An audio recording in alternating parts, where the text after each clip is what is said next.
Dynamics are so complicated and too often so painful. And today we're going to talk about how to change all that for you this holiday season. This is a season right now. It's fall, moving into winter, that seasonal depression is alive and well and rampant for so many millions upon millions of people. And it's a real issue. Seasonal depression is real. But have you ever thought about how holidays and having to see family and maybe feeling obligated or even panicked about that is part of what is happening during the season of seasonal depression? The other thing that's happening is we are ending a year, and if the year didn't go according to plan, is another year where, with all of the best intentions, you're not proud of what you've accomplished or feeling like you've moved the needle or that you're where you want to be.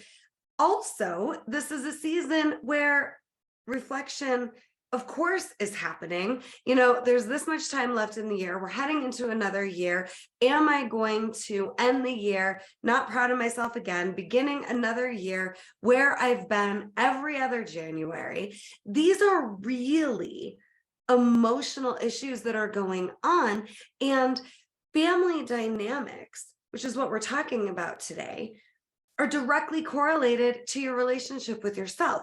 Today's episode is about how do we face difficult family dynamics and challenging family relationships as we head into the season of seasonal depression and into the holidays. Okay, we're going. Okay.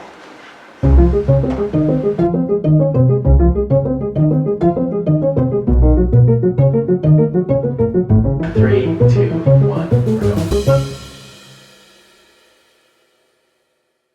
So, welcome to the Healing is Possible experience. I'm your host, Rebecca Silence. Every Tuesday, 10 a.m. Mountain, we go live and take you on a journey of hope and healing to give you more and more and more access to your truth, to your inner healer, and to possibility.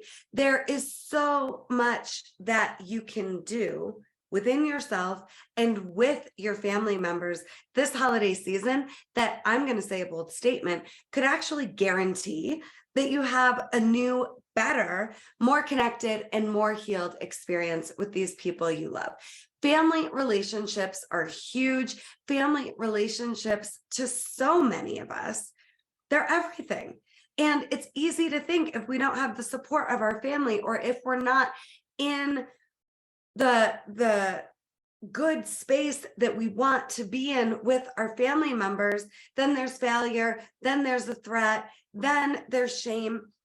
Family dynamics either take us out or allow us to gain access to a next level of life.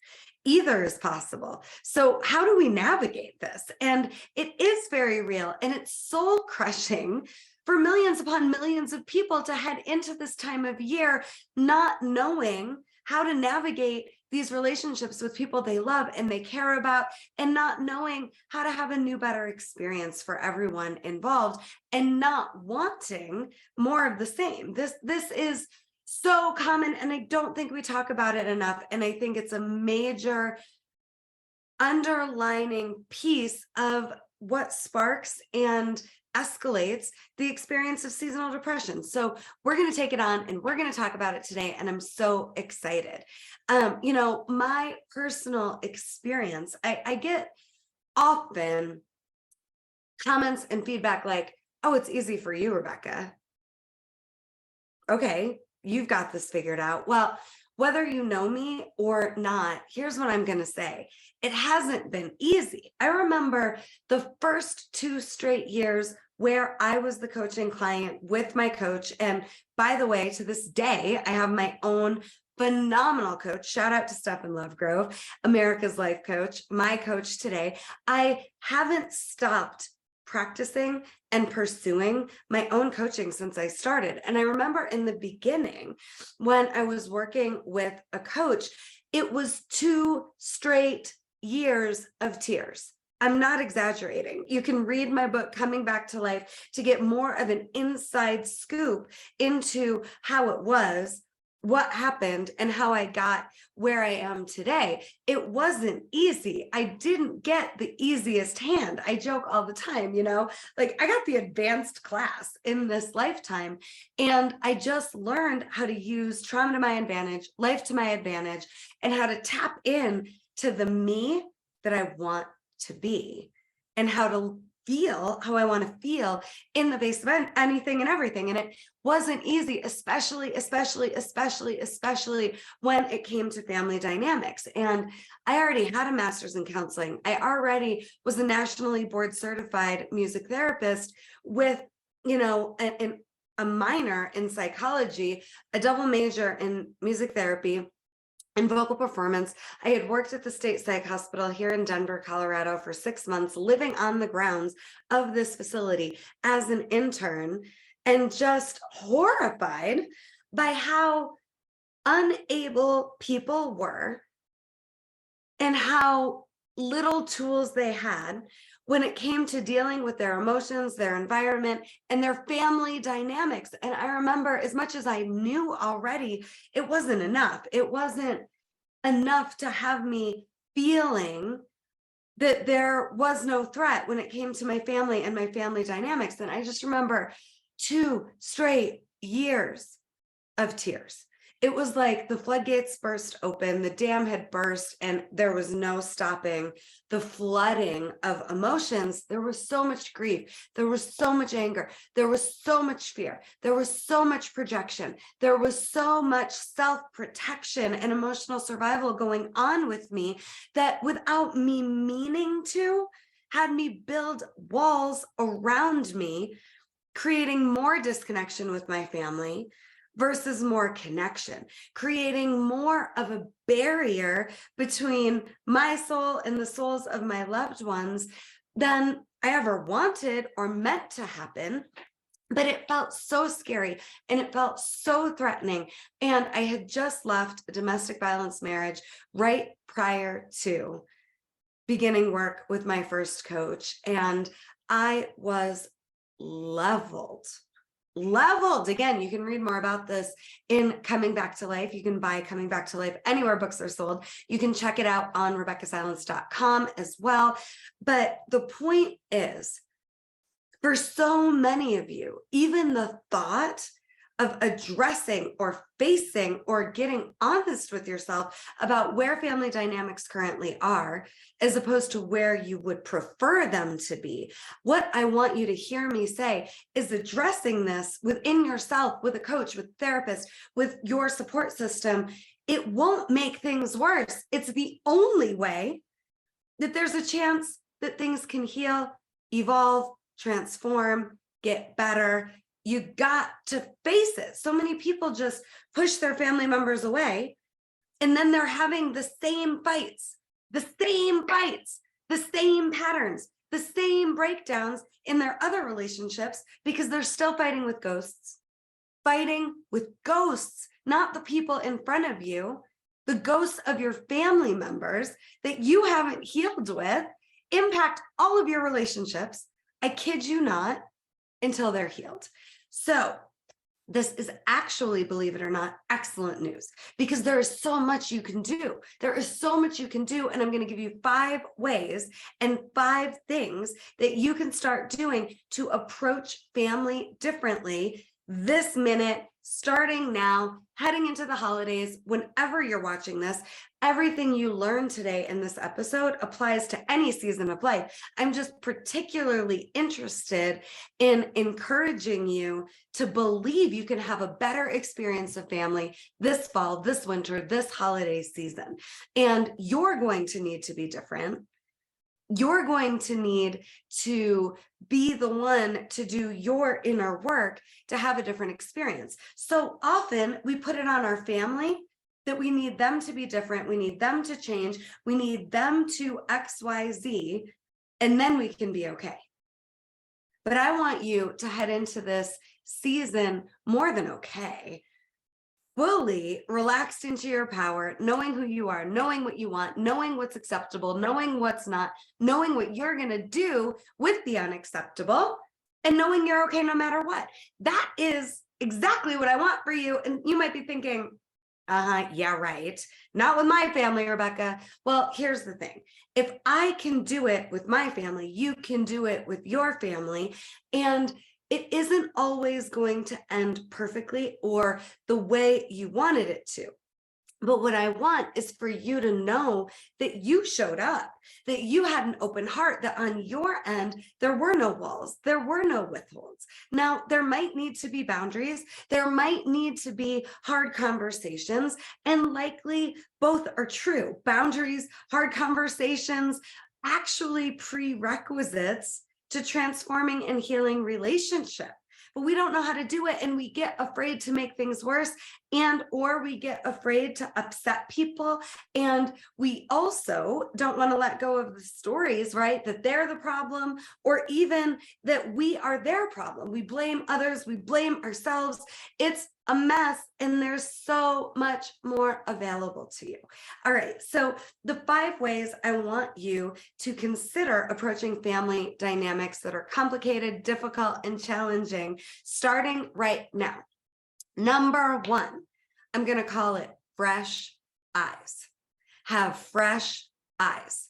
This is key, and it is life-changing. And for me and my family relationships, it's made all the difference. So what I mean by fresh eyes, I want you to approach every family member, starting with you, with fresh eyes, meaning I want you to see them like you've never seen them before. When I used to be a school counselor, I would every meeting with a student, staff member, administrator, family member, community member, I would see them like it was for the first time every time. There was no deficit that anybody was in with me. There was no way that I was going to hold the past against anybody that I was meeting with. I've taken that skill set and that paradigm with me into my coaching practice, because here's the thing, we never know emotionally what age people are stuck in, what they're going through. We are dealing with people that are highly sensitive, that have been through trauma, and not necessarily dealing with the person as the adult they are. So often, especially when it comes to family dynamics, we're at a stuck age, they're at a stuck age, and we have the past that we use as ammunition against them.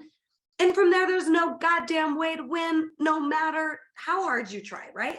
So fresh eyes. Now, this doesn't mean take shit, put yourself in an abusive, dishonoring, disrespecting, demeaning, dehumanizing situation. That's not what I'm suggesting, but you can see them with fresh eyes. The point is, until and unless you've tried the 5 steps I'm about to teach you today, don't write people off. Once you've tried these steps, once you've practiced and integrated and been consistent and put it into motion and given people the opportunity to grow with you, to heal with you, to reinvent with you, if the behaviors are staying the same and the person isn't growing with you, now it might be time to set a boundary that this relationship isn't serving me. I wish you well. I love you, our history. I want everything for you. And I'm going in a different direction now. But thanks for the lessons. Love you. Wishing you the best. I mean, that can be where we end up. It's not fun. It's not ideal, but it can be real that people are just on different paths. And we get so scared to be vulnerable in relationships because we don't want to lose people. But what about no longer being willing to lose ourselves in any relationship? No longer being willing to betray ourselves in the name of love, in the name of trying to preserve a relationship. What if that's available to you? And I believe it is, because I learned that it was available for me. And so again, I'm not saying you get the happy ending you want with every relationship. I'm not saying that there aren't at times boundaries that need to be set that might actually mean you're ending a relationship the way it was for you. so that you have a more honest experience of yourself in your life. That could happen, but we're not there yet if you haven't tried these 5 steps. So again, step 1 is fresh eyes. Are you meeting yourself with fresh eyes? Are you meeting them with fresh eyes? Are you willing to observe the person in front of you for who they are now without the pressure of them having to, be seen for who they were, past mistakes, who they were in a space of fear? Are you giving people an opportunity to grow with you, to reinvent with you? You can't do that without fresh eyes. Number 2, innocence. I want you to see people, again, starting with yourself, in your family and across the board, but especially in your family, as innocent. We are all doing the best we can with the tools we have. I have never met anyone that wanted to cause harm. Now, I know that might sound very wild and far-fetched, but I mean it. The people that lash out, that are even violent, that persecute, that blame, they're just powerless, trying to find a way to get their power back too. And it doesn't at all justify their behavior, but I don't think people want to hurt each other. I think people are hurting and they bleed all over, the innocent ones fighting with ghosts, and they're just trying to make sense of past pain, past traumas. And again, the dynamics with your family of origin, particularly, they repeat with new people until they get healed and addressed. And for so many, they never get healed and addressed. So they just move people, new characters, new friends, new coworkers, new bosses, new romances, new spouses, until they're dead. And it's the same thing on repeat. And I just hate that when it's so unnecessary. It doesn't have to be that way. So see people as innocent, again, not giving them a free pass, not saying that abusive, disrespectful, bullshit behavior is acceptable, but just see that they're doing the best they can with the tools they have. And that includes you. See yourself as innocent. Some of this can get really painful because there's 50-50. Every relationship, every single one, we're each half. There's never one person that's 100% the problem and one person that is the victim and they have no responsibility in the scenario. We're each 50-50. So seeing yourself as innocent is critical here too, because you've been doing the best you can with the tools you have. The other people have been doing the best they can with the tools they have. Our parents are just, doing their best to work with what they were taught and what they experienced. And often they don't know there's a better way than how they were raised. This is the way it is. This is gospel. This is how we operate in our family system. So if you're watching, chances are you're the generational healer in your family.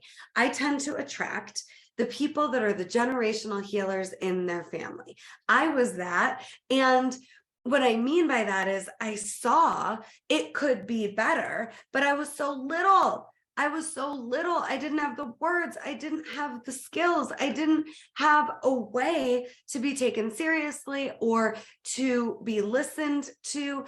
And people were just doing their best. And I thought, and so many generational healers think something's wrong with them because, well, how come my family can't see that there has to be a better way? And there isn't always just one person that's a generational healer in the family. There can be multiple. But the problem is when the generational healer sees what could be and then doubts and questions themselves, that can get very dark and that can be very lonely, and that can lead to a pattern of feeling on the outside of your family like the black sheep, like you're, the one that there's something wrong with, and like you need to be different to fit in with them, instead of there's nothing wrong with you and what you see, you're right. It could be better. It could be different. And being brave enough to stand in, I'm not willing to adapt down to dynamics that don't serve me. I'm going to have a higher bar and I'm going to see everybody as innocent with a commitment to a better experience for me and for all of us. That's available, but it can feel out of reach. It can feel terrifying. It can feel like it's not worth it. And it can feel too good to be true. But I'm here to say it's not too good to be true. I remember when I started actually facing and getting honest about childhood abuse, being so convinced that I was going to lose everybody in my family if I talked about it, if I addressed it, if I acknowledged it, because I was essentially brainwashed my whole childhood. Like, none of that happened. Nothing like this happened. You're making this up. And there was a big, big part of me that wished I was making it up. So when I heard family members saying, this isn't true, this didn't happen, I wanted to believe them instead of wanting to believe myself. So see yourself as innocent so that you can believe yourself, so that you can know you're not crazy, so that you can know you're not making it up, and remembering that there is life on the other side of this. There is a way to experience these people differently and to no longer be in the hamster wheel of feeling threatened, like an outsider, misunderstood, abandoned, rejected. We don't have to keep playing out and creating more evidence to support the experience that we've known. We can create a brand new experience, but not without having fresh eyes or seeing yourself as innocent and the other people as innocent. From there, number 3, freedom. I want you to think about relationships are healthy when both people feel free. If anyone feels threatened, if anyone feels trapped in any relationship, especially relationships with family, automatically there are unhealthy dynamics. So you can't create an experience of freedom for anybody other than yourself, but you can care about how you're communicating, how you're behaving, and you can notice whether or not how you show up is creating an experience of freedom for the person or people that you're relating to and in relationship with, or is it creating an illusion of control and trap and threat that only brings codependence, disconnection, and more of the old shit that we don't want to repeat, right? So freedom is huge. And the number one way for you to stay free in your relationships is to understand that relationships aren't, there's you, there's them, there's the relationship, and it's all a mesh and it's all the same thing. That's the definition of codependence, right? And people get so down and out and dark and sad and feeling alone in their relationships because they think that they have to lose themselves to have relationship way too much of the time. And it is bullshit. And it's not necessary and it's not true that you ever have to lose yourself. So if you can think about it instead, that there's you, there's them, there's the relationship, and that's 3 different things. 3 different things. So you're responsible for you. Don't lose you. Don't you dare let that happen, especially not in the name of love. Okay, no way.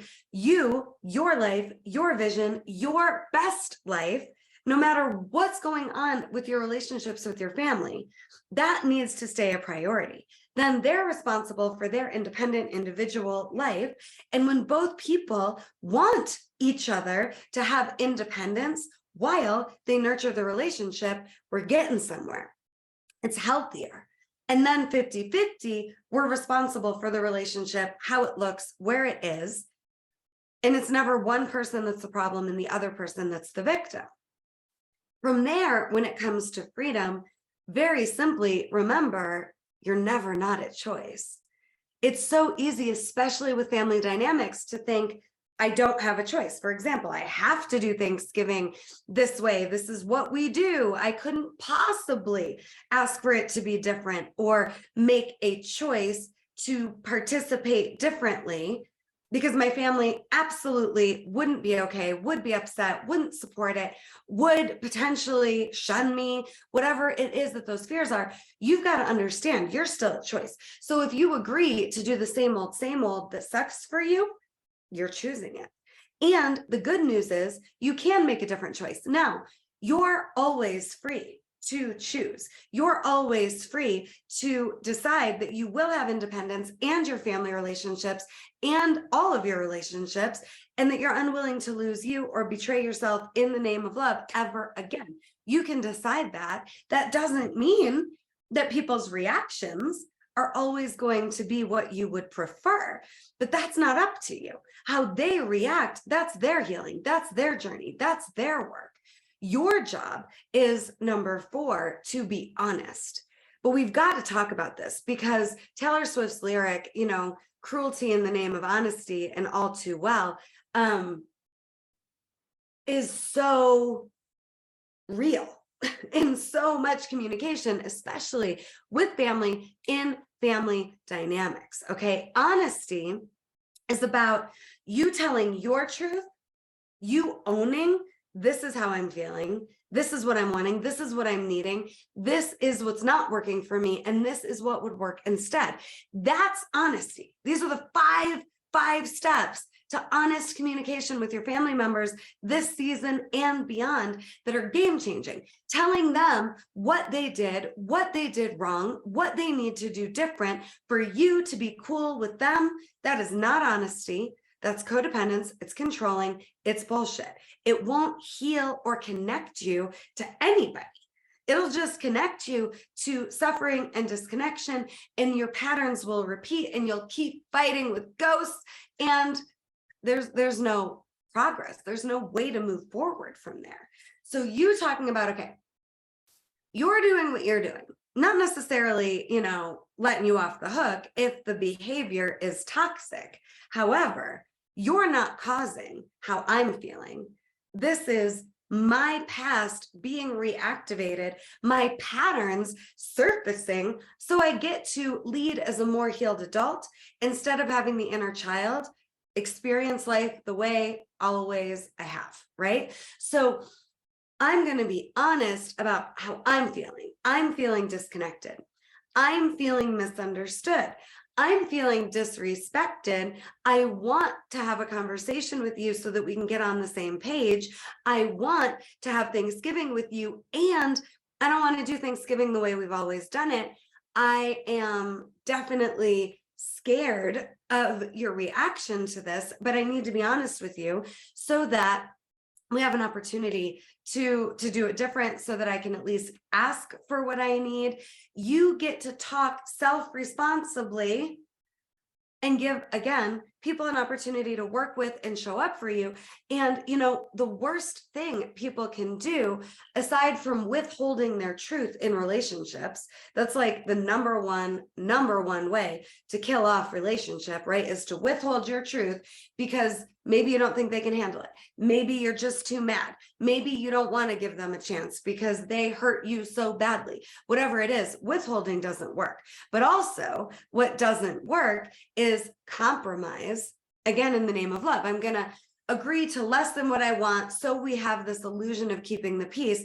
That actually creates more disconnection too. So I want you honest about what you need, what you want, how you feel, what's not working for you, and what would work instead. This Thanksgiving, I am going to Ecuador to pick up my 18-year-old daughter and bring her home with me. We're going to have a week together in Ecuador, and I'm going to be with her on Thanksgiving. My husband and my littlest one, they're going to have Thanksgiving, and my oldest and I are going to have Thanksgiving. This is an unconventional, unique experience. This isn't necessarily what I thought Thanksgiving was going to look like, but there's an opportunity for me to be with my oldest. She was joking on WhatsApp with me just last week. I don't think we've had a week alone together, Mom, since I was like 8. And now I'm 18 and I'm so excited. And it doesn't look the way maybe we expected it to look. But I was honest with my husband about how important this time alone with her is to me. And if he wanted to come, I wanted some alone time with her. We could make that happen.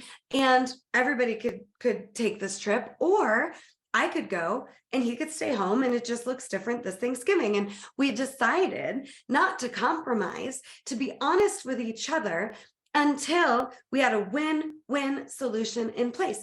And that required us each to talk about what did we want, what did we need, how did we feel, what wasn't going to work, and what would work. And that is how you create win-win with people. Now, if you've already tried all this and they are just saying one thing and doing another, or you're having the same conversation and they're unwilling to work with you until we get to the win-win, that could mean that we need some boundaries. And boundaries aren't walls. Boundaries are you just honestly with yourself taking the action to support your truth. You don't even have to tell people I'm setting a boundary with you. You can just honor your truth once you've given them the opportunity to work with you. So taking this further to just reiterate and double down, number 5 is solutions. You've got to be solution oriented. So often in families, we're like passing the problem around like a hot potato and wondering why people are more and more upset, more and more stressed, more and more, just separating themselves from each other and disconnecting versus connecting and healing together. If all we're focused on is the problem, if all we're focused on is what we don't want, there's nowhere to go from there. Nowhere to go from there. So give people the solution. I will say no more and more and more. I mean, at this point in my life, if something doesn't feel right, I don't even question it. I just say no. But then I offer the yes. I offer but here's what would work instead. And a great one-liner, if it's getting heated with your loved ones and you're trying to have a connection to get to a new result, to get to a new win-win, to get to more expansion and possibility and transformation, and it's just not going great, you can just say, I'll start and stop this conversation with you as many times as we need to, because it is so important to me to get to the other side of it. When I'm working with families, when I'm working with couples, I teach them, I train them how to not have the same fight. Like, let's have the fight. Let's get to the other side of it. Yes, there might be another one around the corner, and there likely will be, but we'll get through that too. So conflict isn't bad. It's a sign that we got to get more honest and we need a win-win here.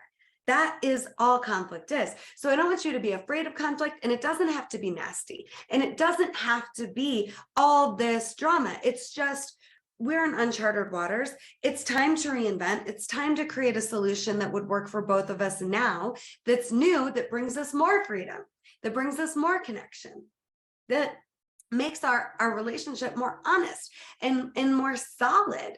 And it's always available. So you can say, I'll start this conversation, stop and start it as many times as we need to. Another great one-liner that I like to use is, I love you too much to have this fight with you. So let me know when you want to have a conversation that will actually result in some progress here and some healing here and some new results, right? Because that's what we want. And like I said earlier, I don't think people ever intentionally want to harm each other, but we get threatened and we get afraid, and all of our history of heartbreak and rejection and abandonment and being misunderstood and betrayed, and the list goes on and on and on. It's endless.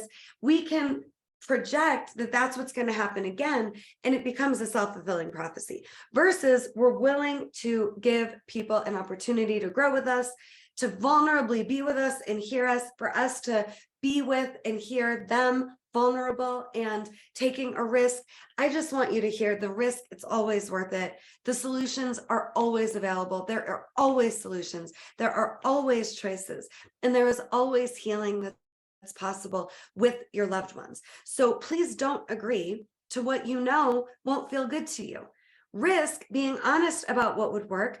Give people an opportunity to hear you, and then negotiate as long as it takes until there's a solution that works for both of you. It might not always be what you originally hoped the solution would be, where you finally land and where the outcome is, but healing's possible, and new family dynamics and experiences are possible. And as we grow, that's not bad. We got to give people an opportunity to grow with us. And as our loved ones grow, let's encourage that. Let's celebrate that. And let's keep reinventing along the way as the versions of who we are now That's what's possible. That's available. I hope this episode gives you some hope, some relief, some encouragement, and some strategies to approach your relationships with your family and loved ones this fall, this winter, this holiday season, and this season of seasonal depression differently. The darkness is real, but so is the light, and healing is possible for me, for you, and for all of us, and for all of your families. I'm here to support. If ever you want to reach out, go to RebeccaSilence.com. There's a free trigger trauma release masterclass that you can take right away on RebeccaSilence.com.